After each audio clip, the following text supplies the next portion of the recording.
Ayan guys, finally nag-work na yung robotic vacuum ko. Ay nako, I haven't used it for a while. Ako na lang nagwawalis tambo na lang ako. So finally nag-work na siya. Maarte din tong vacuum namin eh. Kaya habang naglilinis, para lalo pa nandito yung aking mga apo na naman. Naglilinis ako. Pero sa inyo guys, gusto nyo ba yung living room nyo malinis kaysa sa sa kwarto at mga kusina? Dahil sa akin importante yung living room ko eh, kasi yan po yung tanggapan ng mga bisita natin. Kaya habang ako'y naglilinis din, kailangan ko rin magdilig oh. Kaya ayan, didiligan ko mga to. Ang hirap talaga maging plantitas, ano? Maging sa lahat-lahat, grandma na, lahat-lahat na. Ina, katulong. Katulong ako ng mga alaga ko. Kaya, ayan o, tingnan nyo.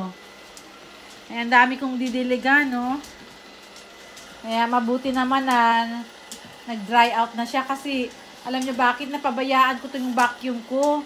Yung alam yung mga alaga ko, basta na lang magtatai-iibak, syempre nadampot ng vacuum, o, diba? Kaya talagang masisira nga talaga siya kasi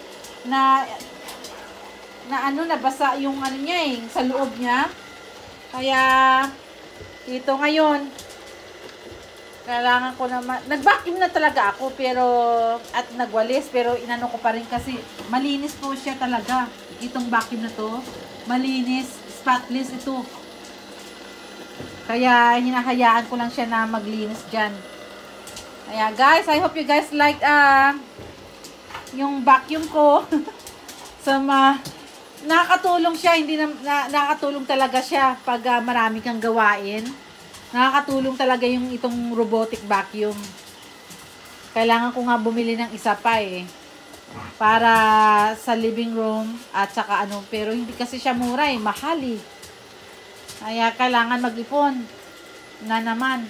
Pinag-ipunan ko to eh. Galing po to sa aking mga gawa, sa aking mga handmade na nabinta ko. Kaya, ayan, like they said, may sipag ka, may tiyaga, may nilaga. Ayan, di ba? Kaya, ayan guys, I hope you guys like my vacuum. Please like, comment, and share kung may mga vacuum din kayo dyan at nakakatulong sa inyo.